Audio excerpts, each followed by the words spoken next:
Mr. Speaker, I want to make sure I have this right. First, the Liberals impose a tariff on fertilizer that only punishes Canadian farmers. Second, they ignore any plea for an exemption on that fertilizer purchased before March 2nd. Third, they're offering no compensation, meaning higher taxes and input costs are crushing Canadian farm families. So how many other G7 countries are enforcing a fertilizer tariff and putting their farmers at a competitive disadvantage? The Honourable Parliamentary Secretary.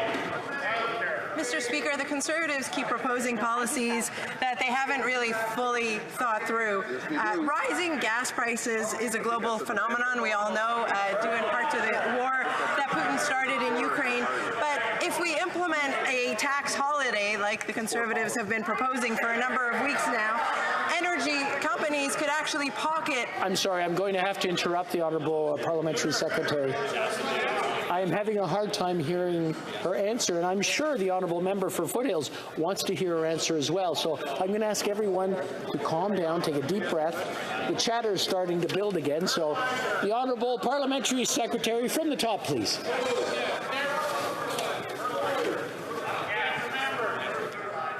Mr. Speaker, it seems that my answer is garnering a lot of interest on the other side of this House.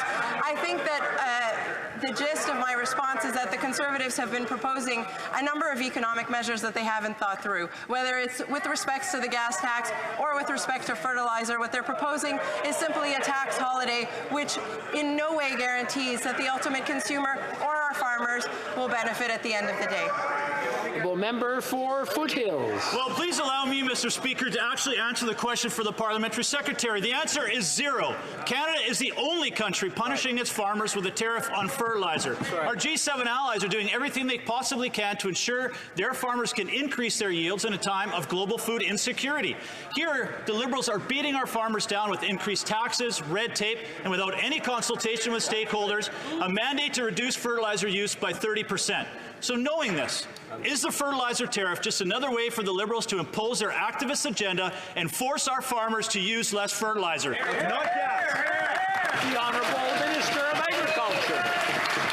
Monsieur le Président, alors vous le savez, on a un objectif de... We have an objective to reduce the we're not reducing fertilizer, we're reducing the impacts. So it is very important for our food security. So we are working very closely with industry, with Fertilizer Canada, and with many sectors who are supporting us, who want to do more and who appreciate the subsidies that we're providing to them. For example, for clean technologies and for good practices. Thank you, Mr. Speaker.